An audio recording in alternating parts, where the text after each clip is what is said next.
Bienvenue et merci à toutes et à tous pour votre participation à ces webinaires professionnels proposés par le Salon du Livre et de la Presse Jeunesse en Seine-Saint-Denis qui fête ses 40 années. 2 journées riches de plus de 80 rencontres consacrées à l'édition jeunesse à prolonger dès mercredi prochain, 27 novembre, jusqu'au 2 décembre à Montreuil avec un vaste festival littéraire et 400 exposants.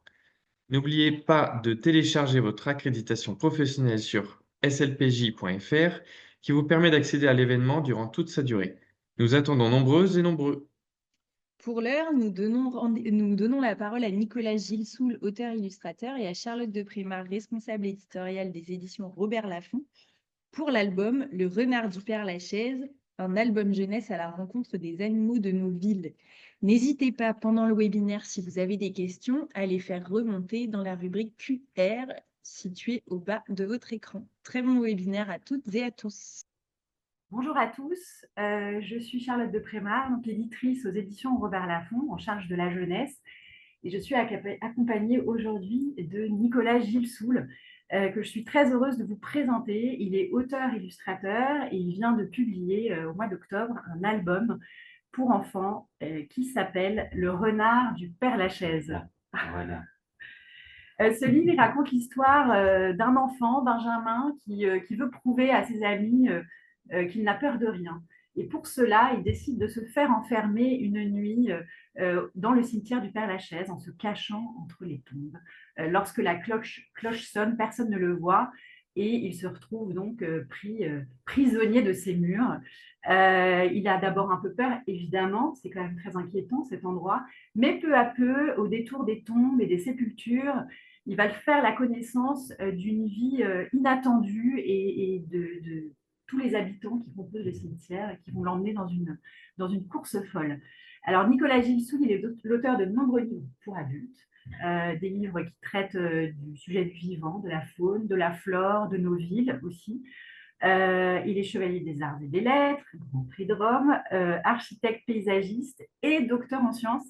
Et c'est ça qui est hyper intéressant pour nous aujourd'hui, parce que c'est ces deux casquettes qui lui permettent d'interroger et d'étudier sans relâche la cohabitation des humains et des animaux au sein des villes. Et pas seulement des réflexions architecturales, mais des réflexions encore plus profondes, presque sociologiques, j'ai envie de dire. Comment on fait cohabiter les humains et la nature. Et on le sait à quel point c'est un enjeu aujourd'hui plus que jamais par les temps qui courent. Il y a plusieurs niveaux de lecture dans ce livre. C'est un conte fantastique. C'est aussi une façon d'interroger les lieux de mémoire et de commencer à discuter, enfin de pouvoir aborder la question de la mort aussi avec les enfants. Mais c'est avant tout aussi une fable écologique, une fable sur la biodiversité au sein des villes. Et c'est cet angle-là qu'on a choisi de mettre en lumière avec vous aujourd'hui. C'est l'angle qui nous semble plus proche de la thématique aussi de Montreuil, qui est la thématique du rêve. Rêve écologique, rêve du vivre ensemble, rêve de la cohabitation entre les hommes et les animaux. Et alors aujourd'hui, on va vous faire entrer donc, dans les coulisses de fabrication de ce livre, mais aussi on va vous présenter un certain nombre de pistes pédagogiques qui peuvent nous aider à faire entrer la nature dans la vie de nos chers enfants citadins. Et ça, c'est vraiment l'un des enjeux du livre aussi. Et faire prendre conscience à ces enfants de tous les trésors qui les entourent, dont parfois ils n'ont pas conscience dans les villes. Alors Nicolas, et ensuite je vais lui laisser la parole, c'est un infatigable observateur du vivant, mais il ne fait pas que le regarder, il agit aussi.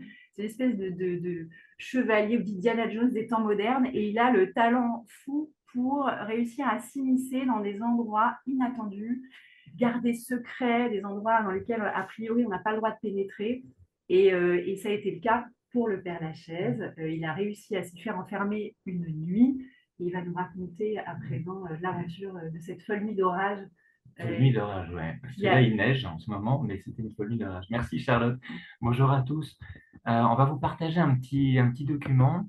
Bon, là, vous avez la couverture de l'ouvrage, mais en fait, elle donne le ton, c'est-à-dire que on a Paris en arrière-plan, c'est la nuit. Il y a Benjamin, le petit rouquin, Et on voit le mouvement de son doigt avec le mouvement de la truffe, de la fouine qui est juste à côté. Chacun de ces animaux regarde quelque chose, l'un l'autre, et il y a des choses qui se passent entre eux. Et voilà, ça c'est toute l'aventure du bouquin. Et donc en fait, tout ça a commencé un petit peu comme ça. Je rêvais de rencontrer les renards du Père-Lachaise. J'avais vu les photos de Benoît, le conservateur. On est devenus amis. Voilà, il m'a invité un soir au crépuscule dans son jardin, qui est ce grand cimetière du Père-Lachaise, avec des anges extraordinaires en pierre, avec une ambiance quand même assez flippante quand on y va pour la première fois une nuit, parce qu'on n'a pas l'habitude. La lumière est tombée assez vite, et puis est tombée encore plus vite parce que c'était un soir d'orage. Et on est restés tous les deux dans un petit mausolée à attendre que la pluie passe et surtout à l'affût pour essayer de croiser une bête. Donc les photos, ce sont pas, moi je suis pas photographe, hein, je dessine, donc les photos elles sont prises comme ça au vif, mais ça vous donne quand même une ambiance de ce que peut être ce jardin la nuit. Imaginez un petit garçon qui se laisse enfermer là-dedans le soir, ça peut être un peu inquiétant, ça peut être un peu étonnant. Et en réalité, à un moment donné, voilà ce qu'on a croisé. Un des renards. Ça, c'est une photo prise à la volée, voilà. Il nous avait bien entendu avant que nous, on ait l'impression qu'il nous ait vus. Il nous a toisé et puis au bout de 2 minutes, il est parti en courant furtivement sur les tombes. C'était une rencontre vraiment magique. C'était une rencontre très impressionnante parce que ça m'a complètement fait oublier que j'étais dans un cimetière la nuit et que ça pouvait être flippant parce qu'il pouvait y avoir des fantômes, des machins, des ghouls, des monstres. Parce qu'il y avait cette présence très rassurante d'un renard. On avait les Corneilles qui faisaient un débat et un concert. On a croisé une chouette hulotte. Voilà. Il y a eu plein d'animaux incroyables cette nuit-là et les quelques nuits qui ont suivi, parce qu'il y en a eu plusieurs derrière. Et donc, c'est ça qui a donné l'envie de raconter ça aux enfants et de partager ça avec les enfants. Voilà, une folie de cortège, de parade incroyable avec tous ces animaux au milieu de ce jardin pendant la nuit. Parce qu'il faut savoir, et là, c'est que désormais, grâce à un certain nombre de mesures écologiques qui ont été prises, d'interdire les pesticides dans les espaces publics, le cimetière du Père-Lachaise, à l'instar d'autres lieux foisonnants et luxuriants de Paris, sont devenus, enfin, le cimetière du Père-Lachaise est particulièrement devenu un refuge et un îlot pour tout un tas d'espèces. Et dans la mesure où ils ferment la nuit, Voilà. sauf quand quelques intrus viennent les espionner, tous ces animaux s'en donnent à cœur joie pour vivre ensemble dans ce lieu en plein cœur de la ville. Oui, vous aurez assez peu de chances de croiser un renard pendant la journée, ou alors vous allez vraiment avoir beaucoup de chance. Mais par contre, à 18h, dès qu'on sonne la cloche, les portes se referment et à 18h15, ils sortent parce qu'ils savent qu'il n'y a plus d'humains dans le cimetière et donc ils sont tranquilles. Et donc ça, c'est assez magique. Et ce que tu dis, c'est effectivement c'est la loi Labbé qui a interdit les produits pesticides, biocides dans les gestions de villes, d'espaces urbains. C'est un jardin public aussi, c'est un lieu de mémoire, mais c'est aussi un jardin public. Et donc la gestion a complètement changé, les insectes sont revenus, ça fait 12 ans maintenant, 13 ans, les insectes sont revenus, donc les oiseaux sont revenus. Au mois de juin, pour la première fois depuis 30 ans, il y a une chouette hulotte qui a eu des petits dans le Père-Lachaise. Quand je dis depuis 30 ans, c'est pas au Père-Lachaise, c'est dans tout Paris, Paris intramuros. Et cet été sont revenus pour la première fois les écureuils roux qui avaient disparu aussi du lieu. Donc c'est vraiment un endroit, un territoire qui la nuit prend une autre dimension. Donc voilà, là c'était une des premières planches qui a été dessinée. On voit là dans le coin à droite Benoît, le conservateur, qui est en train de prendre une photo parce que c'était logique quand même qu'il fasse Petite partie. parenthèse pour lui rendre hommage, Benoît, sans qui l'amitié, voilà, Ah ben sans qui ça n'aurait pas été possible. Voilà, ça n'aurait pas été Ça possible. aurait pas été Et qui est possible. lui-même l'auteur d'un livre, Ma vie au cimetière, Ouais. Une vie au cimetière, je crois, qui est paru aux arènes et qui raconte la vie du Père-Lachaise et de cette biodiversité qui foisonne. Voilà. Et de son aventure, de la manière dont il a changé en fait son avis sur les morts, sur la mort, sur la manière de gérer les cimetières, etc. Donc on parlait, voilà, ça, tout bas. Parfois on parlait pas, et pendant 1 heure, puis on attendait, puis à un moment donné on l'a vu le renard, et ça a été magique. Et c'est lui qui t'a glissé cette histoire à l'oreille. Ah, bah, l'histoire du conte, oui, Oui. certainement. Voilà. Et donc, il fallait transformer cette aventure. Vous ne pouvez pas raconter qu'un adulte avec un autre adulte se soit planqué dans un mausolée pour attendre un renard. Je trouvais que c'était beaucoup plus mignon si c'était un enfant qui prenait cette place-là. Et donc, ça a été un des premiers croquis de la fabrication de cet ouvrage.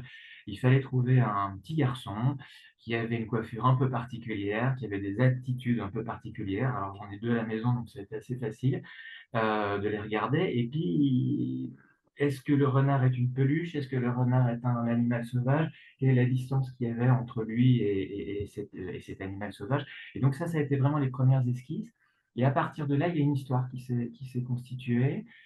Comme tu disais, une double lecture, c'est-à-dire que c'est à la fois une aventure et un conte initiatique. Il y a quelque chose d'animiste là-dedans, on peut y voir plein de religions différentes. C'est la question de la vie, de la mort, du cycle, mais c'est très joyeux. Je tiens vraiment à le Absolument. dire parce que c'est vraiment un ouvrage plutôt où on rigole, et en tout cas Benjamin il rigole tout du long. Euh, et puis ça a pris la forme d'un storyboard. Alors un storyboard, maintenant, j'ai compris quand j'ai vu tes autres storyboards, parce que moi, c'était mon premier album jeunesse, j'ai vu des autres storyboards qui étaient c'était déjà des bandes dessinées, hyper bien dessinées. Pour moi, c'était un super storyboard, ça. C'est-à-dire qu'il y avait 4 traits sur chaque image, mais pour moi, il y Je, avait tout ce qu'il fallait dedans. je dois avouer qu'il a fallu que je me projette énormément, Oui, mais j'étais en confiance. mais- Connaissant le travail de Nicolas, vous pouvez en voir quelques exemples sur les murs derrière nous. Donc, Nicolas, qui est un dessinateur naturaliste et qui a justement cette habitude très naturaliste de croquer la nature, la faune et la flore. Et là, l'enjeu, c'était d'y mettre justement la magie du livre jeunesse, c'est-à-dire de prendre un peu de distance avec ce naturalisme et aussi avec l'habitude qu'a Nicolas de dessiner en tant qu'architecte paysagiste les perspectives, voilà, les détails qui doivent rendre une vérité absolue dans l'image. Et là, pouvoir s'affranchir un peu de ces contraintes-là pour se glisser dans un conte. Oui, parce que c'est un conte. Du coup, même la géographie du Père-Lachaise, elle est modifiée dans le livre. Tous les monuments qui sont représentés existent vraiment, les anges, les sculptures, les machins. L'autre jour, on a rencontré une dame qui travaille sur place, et qui fait l'inventaire des tombes, qui nous a dit on s'amuse comme des dingues avec les copines parce qu'on est tenté de toutes les retrouver et puis vous les avez déplacées, donc on s'amuse bien parce que c'est un chercher-trou pour adultes dans le Père-Lachaise. Et donc voilà, donc il y a eu ces premiers crevards, mais en même temps, sur ces croquis, ce qui m'a paru important, c'est que l'histoire se déroule. Bien sûr. Le texte, finalement, il y a assez peu de mots dans un album jeunesse, et donc il fallait que le dessin raconte ce que le texte ne racontait pas. Bien sûr. Et en fait, c'est surtout le dessin qui le racontait, et le texte est venu comme une mélodie, comme une petite musique derrière. Voilà. Et puis après, une fois que ces choses-là étaient calées, ben, j'ai passé beaucoup de temps dans le cimetière à regarder. Alors, la photo magnifique avec la mésange dans l'aile cassée de l'ange, c'est une photo de Benoît Gallo, le conservateur. Et de quoi on retrouve Mésange et son ange dans le bouquin aussi. Mais voilà, j'ai croqué, j'ai essayé de trouver des figures qui étaient très rassurantes, très apaisantes. Dans le cimetière, il y en a beaucoup. Toujours des femmes qui sont voilà, mi-déesses, mi-mères, voilà. Enfin, en tout cas, des muses qui sont dans des positions assez tranquilles. Donc, je les ai croquées pendant longtemps, essayer de comprendre l'architecture, les perspectives, les lieux. Et puis après, il y a eu tout un travail, enfin c'est en parallèle, et tout un travail d'esquisse, de dessin sur les principaux personnages qu'il allait y avoir dans le bouquin. Donc évidemment Benjamin, qui croque sa pomme, mais évidemment aussi les renards de différents âges, parce que du coup, j'ai eu la chance, comme j'y suis retourné plusieurs fois, de voir des renards d'eau, de voir des renards ados. C'est très marrant, parce qu'ils ont la même excitation que les nôtres. De voir des renards adultes, de voir des femelles renards avec un museau plus fin, des mâles, des qui ont des espèces de poils tout hirsutes ici, etc. Voilà. Et puis Fouine, bah, là, c'est deux exemples, hein, par exemple. Fouine qui est l'autre personnage principal, parce que ça va être le guide de Benjamin dans l'aventure. Et il me fallait en fait arriver à comprendre comment une fouine bouge. Donc ça, pour le coup, comme je les connais, ces animaux-là, c'était plus facile. Mais vous voyez qu'effectivement, le trait est devenu beaucoup plus ciselé, on va dire, fin. Et petit à petit, je perdais le dessin naturaliste et j'arrivais sur quelque chose qui était presque de l'ordre de la bande dessinée. Et là, Voilà. celle-là, voilà, on voit, je trouve que cette planche est assez parlante. Il y a à la fois la représentation, donc donc très réaliste et naturaliste, et en même temps ce traitement du conte, du rêve, de la BD, oui, aussi un peu, que tu as réussi à travailler et que tu faisais donc, pour la première fois. Oui, voilà. Et puis c'était marrant parce que une fouine, ça bouge pas de n'importe quelle façon. Un renard, ça se met pas de n'importe quelle manière. Et donc tout ça, voilà. Mais parfois, il y a de temps en temps, comme c'est un conte, il y a des choses un peu comiques comme ce surmulot qui court sur deux pattes là. Voilà. Euh, voilà. Et donc ça part d'une première vignette. C'est juste pour montrer comment l'étape Et on va vous voilà, montrer la avance, hein. progression du premier œuf jusqu'à la planche finalisée. Voilà. Donc ça, c'était le fameux le fameux storyboard, enfin le petit crowbar, machin. Donc on voit ce petit garçon qui est en train de pousser une branche et qui va rentrer dans un tunnel de feuillage parce qu'à un moment donné, il va passer dans un monde encore plus onirique. J'avais repéré les bestioles qu'il fallait, l'escargot, les surmulots, machin, etc. Et puis ça devient le dessin qui se cale petit à petit, les personnages qui prennent leur place, différents auteurs. Et puis, donc c'est un dessin au trait, c'est un dessin au crayon. Euh, voilà, la mine.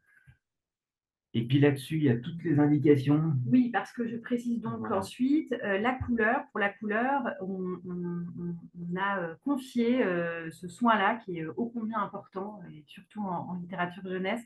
On a confié le soin de la couleur à une coloriste exceptionnelle qui s'appelle Virginie Blanchet, qui est par ailleurs aussi dessinatrice et qui a donné, donc qui a repeint, qui a sublimé les illustrations de Nicolas, sachant qu'en plus, il y avait vraiment un enjeu, il y a une telle perspective dans les dessins de Nicolas, il n'est pas architecte paysagiste pour rien, qu'il fallait surtout ne pas aplatir cette profondeur et donc faire un travail hyper précis.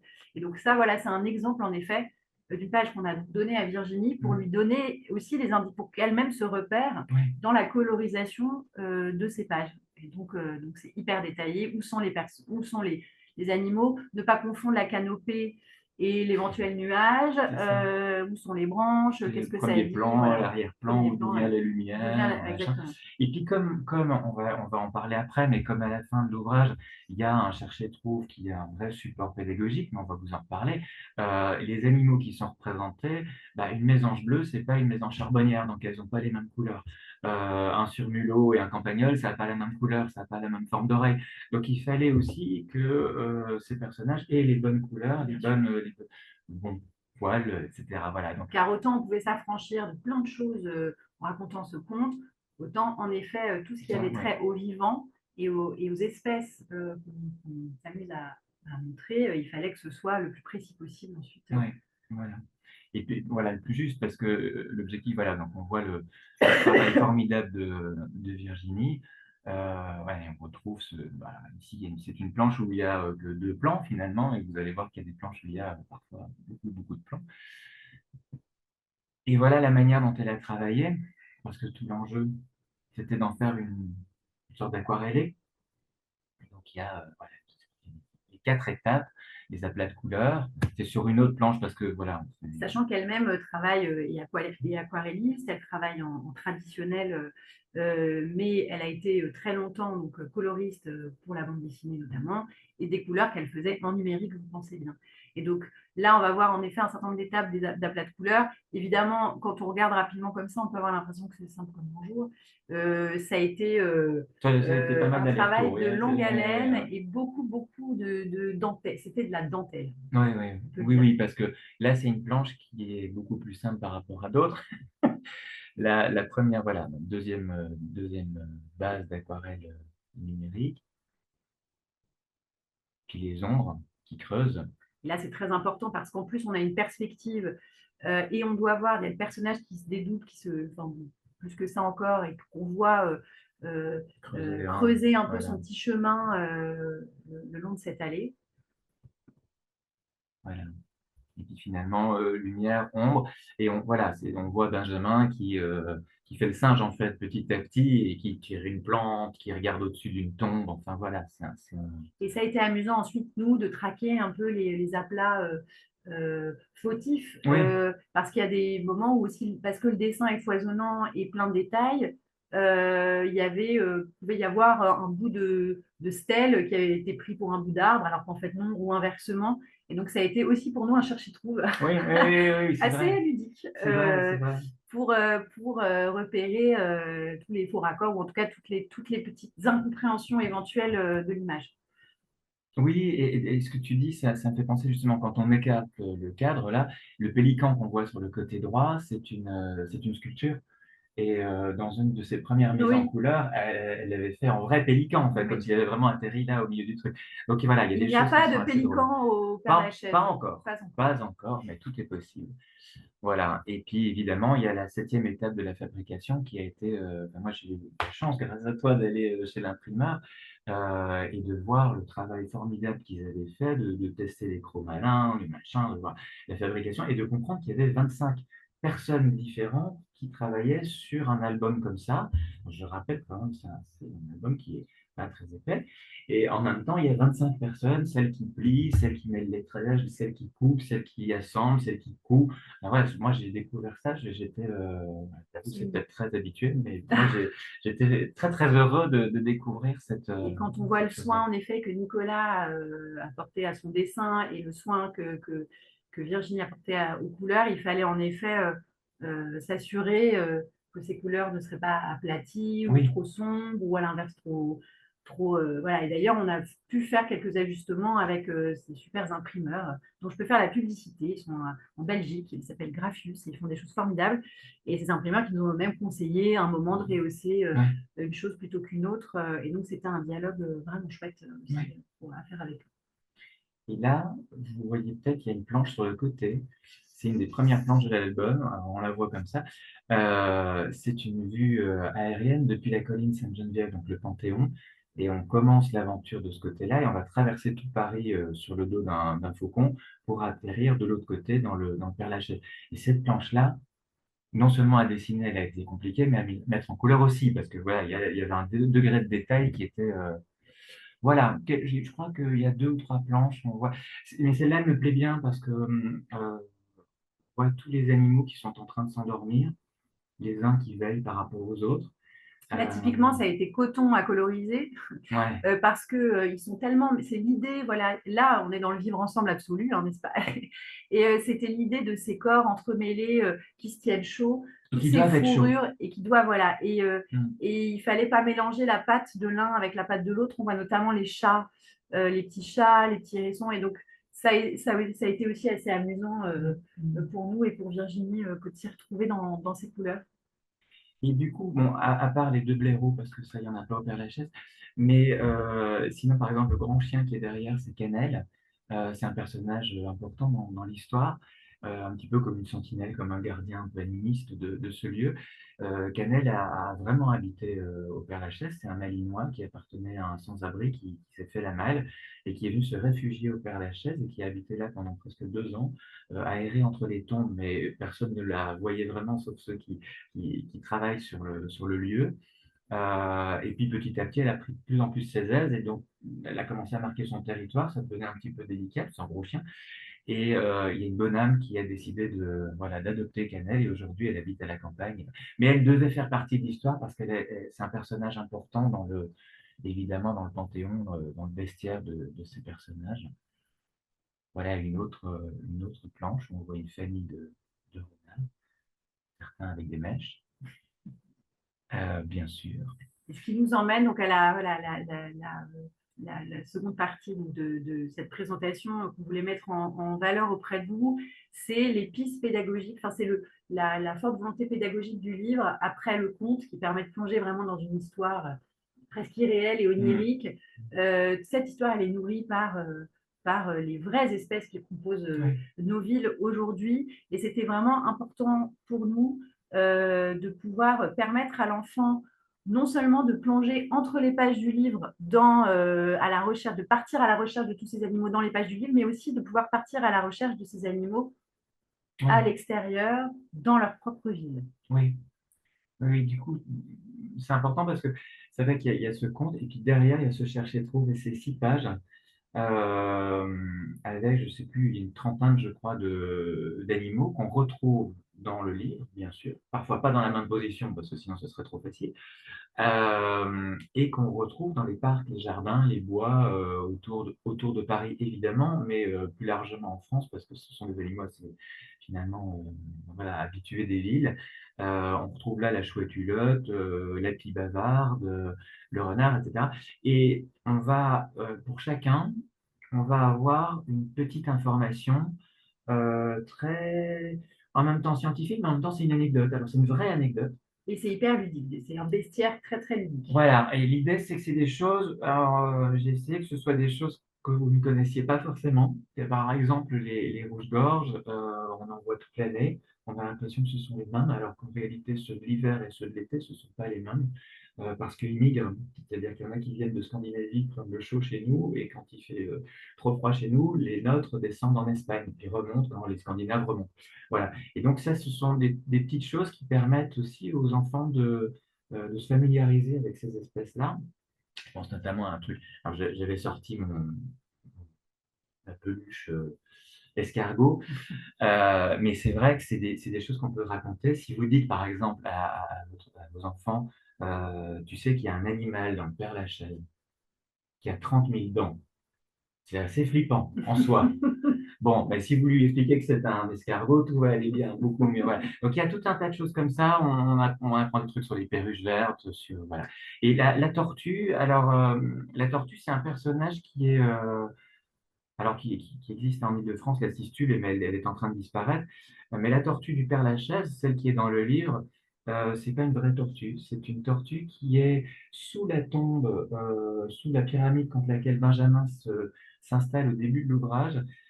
C'est une pyramide qui appartenait à un explorateur portugais qui était complètement persuadé de la réincarnation, des histoires de réincarnation. Donc ça nous a semblé assez évident que dans une histoire pareille, ce soit contre cette tombe que Benjamin s'installe au départ.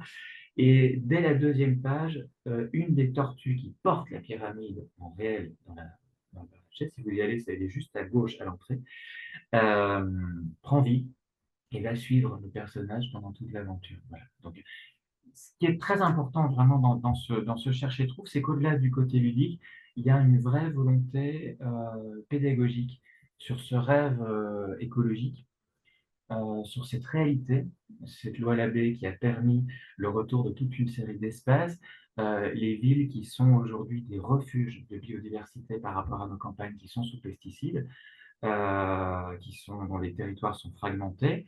Il faut savoir par exemple qu'en France, les hérissons des villes sont en meilleure santé que les hérissons des campagnes. Voilà, quand on commence à comprendre ça, c'est assez étonnant parce qu'il y a un basculement. Euh, et donc ça, c'est vraiment je veux dire, un bâton de pèlerin avec lequel j'avance et grâce à toi et grâce à Virginie, tout ça, ça a pris forme dans cet album. C'est de transmettre ça aux enfants. Et donc, ça se présente aussi sous la forme d'ateliers de dessin autour de ces bêtes. Oui, parce qu'au moment du confinement, notamment au moment du Covid, on se disait il y avait comme une grande inégalité entre ceux qui avaient la chance d'être confinés dans des lieux à la campagne, dans des endroits en pleine nature, et ceux qui étaient en ville. Et c'était aussi un enjeu des petits citadins. Il faut aussi qu'on puisse leur montrer tous les trésors qui sont autour, enfin, qui existent autour d'eux. Et c'est la nature pour tous aussi. Et l'accès à la nature, c'est quand même aussi un enjeu. Et tu peux peut-être nous parler plus en détail des choses que tu as pu faire aussi. Donc là, il s'agit d'un atelier de dessin. Mais je crois que tu avais aussi été avec des jeunes d'une cité présenter un certain nombre Oui. Alors, à Marom, c'était des petits. Et puis, il y a eu aussi Astin. Ouais. Et Astin, c'était une très jolie. Alors, ça, c'est à l'intérieur. Astin, c'était à l'extérieur. On s'est promené avec toute une série de gamins des cités, leur maman en général, ou leur grande sœur qui accompagnait. Et on est parti à la recherche d'animaux dans la cité jardin d'Astin. Et au départ, savait pas trop sur quoi on allait tomber. Et puis, en réalité, c'était très, très beau parce que ça a duré 2 heures, ça s'est terminé par un pique-nique dans l'herbe. Et les enfants, à la fin, ils écartaient les fleurs sauvages pour essayer de voir s'il n'y avait pas un papillon, une chenille, une fourmi, un machin. Parce que la microfaune est aussi extrêmement Bien sûr. intéressante. On entendait certains oiseaux, alors on essayait de reconnaître ce que c'était. Mais la microfaune, elle est facile à observer. Et pendant le confinement, moi j'étais dans le cœur de Paris. Donc, je n'avais pas le jardin, je n'avais pas l'accès à la campagne ou je sais pas quoi, au paysage. Et j'avais un chien assez âgé. Et donc, les promenades, c'était dans le quartier d'1 kilomètre et on regardait, enfin, on reniflait surtout elle reniflait, moi je regardais les pieds d'arbres parisiens. Et en fait, là-dedans, il y a foultitude de choses. Et donc, c'est ça qui aussi donnait l'envie, moi, me donnait l'envie que de descendre, de regarder au pied de chez soi, partout dans la rue, dans une fissure, dans une crevasse. Qu'est-ce que c'est que la rue de Rome? C'est une espèce de lierre qui grimpe mais qui n'abîme pas les murs. Comment la fourmi se déplace, comment elle communique avec le papillon, avec machin. Voilà. Et c'est vrai que raconter tout ça à des enfants, c'est passionnant parce qu'ils n'ont pas euh, encore trop de préjugés ou d'a priori. Donc, il n'y a pas les sales bêtes et les gentils d'un côté. Ça, c'est l'effet Disney. Mais très rapidement, quand on raconte les choses, il n'y a pas de fausse naïveté là-dedans. Et c'est très beau parce qu'ils sont très observateurs. J'aurais fait dessiner des chauves-souris, par exemple. Ils ne se sont pas plantés, c'est-à-dire qu'ils ont mis les doigts au bon endroit. Donc, la forme de l'aile de la chauve-souris était bien parce qu'ils avaient compris comment ça fonctionnait. Voilà. Et c'est ça, je pense, qui est important, c'est de comprendre que le renard, même dans le renard du Père-Lachaise, peut être un personnage avec lequel on a un dialogue, mais ça reste un animal sauvage avec lequel il faut garder une certaine distance pour qu'il reste sauvage. Et c'est cette fameuse cohabitation dont on parlait et le vivre ensemble dans le respect de chacun. Et c'est un sujet aussi, toi, en tant qu'architecte paysagiste et professeur d'école d'archi, que tu transmets à tes étudiants.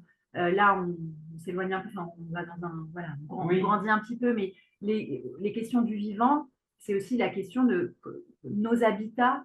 Comment nos habitats respectent l'environnement, comment nos habitats respectent le vivant. Et ça, c'est une question que toi, tu abordes dans tes cours avec tes étudiants. Complètement. Des étudiants en architecture, des étudiants en paysage, des étudiants en urbanisme, des plus grands que elles, par exemple, mais qui seront les futurs acteurs qui vont fabriquer la ville de demain.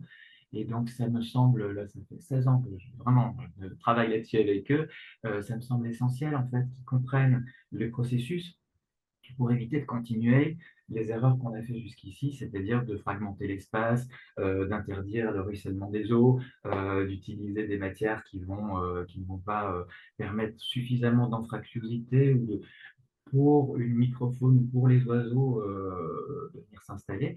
Voilà, et donc ça commence petit, ça commence à 4-5 ans, donc ça commence plus tôt, et puis ça continue à 12 ans, on le lit différemment, à 15 ans, on le lit différemment, à 20-25 ans, on le dit différemment. Et maintenant, je travaille avec des élus à qui il faut parfois apprendre aussi comment fonctionne le hérisson parce que c'est quelque chose d'assez nouveau. Ouais. Pour certains. Je ne sais pas si on a. Ah voilà, on va finir sur cette fameuse planche dont tu parlais, celle qui nous a donné du fil à retordre. Oui, du fil à retordre, voilà, et dans laquelle on voit voilà, ces différentes profondeurs. Et puis tout à fait à droite, dans le fond, vous allez apercevoir au-delà de la flèche de Notre-Dame. J'étais plus rapide que des artisans extraordinaires qui l'ont remis en œuvre, parce que moi, il suffisait d'un trait pour la réinstaller. Et derrière, il y a le Père-Lachaise. Voilà, il y a 2 perruches vertes devant, il y a des mésanges bleus, et puis un chat et quelques humains au sein du. Voilà, pour conclure, il va sans dire que Nicolas Gilsoul est très actif pour propager la bonne parole auprès des plus jeunes. On a déjà organisé un certain nombre d'ateliers en lien avec des médiathèques, des bibliothèques, des écoles et des municipalités aussi, en lien avec la ville de Paris.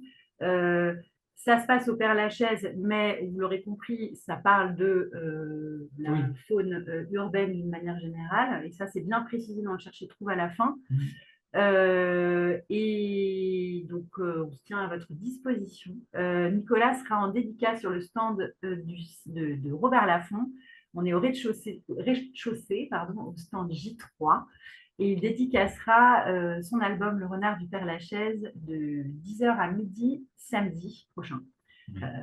Voilà. Et si jamais vous avez des questions Et si vous avez des peluches ou si vous avez des animaux préférés, je vous les dessinerai Oui, samedi. n'hésitez pas à venir Voilà. avec votre animal préféré pour le faire croquer. Si vous avez des questions, votre écoute. Alors, pour l'instant, il n'y a pas de questions. Peut-être en attendant qu'elles arrivent dans le chat, est-ce que Charlotte, vous voulez nous rappeler les horaires de dédicace de Nicolas, si vous les avez? Et Alors, puis, oui. je viens de le faire. Ah, pardon, vous Oui, avez non, je vous en entendu. prie, je vous en prie. Donc, je disais, le samedi de 10h à midi sur le stand J3 de Robert Laffont. Eh bien, c'est parfait. Désolée encore, on n'avait pas entendu. Je vous en prie. Comme ça aura été bien dit et redit. Oui, Alors, absolument. apparemment, il n'y a pas de questions pour le moment. Donc, si ça vous va et que vous avez dit tout ce que vous aviez à dire sur ce magnifique album, on peut conclure ici. Eh bien, ça nous va. On a tout dit. Merci. Merci de votre Merci à écoute. tous les deux et bravo pour Merci. votre travail et vos magnifiques dessins, Nicolas.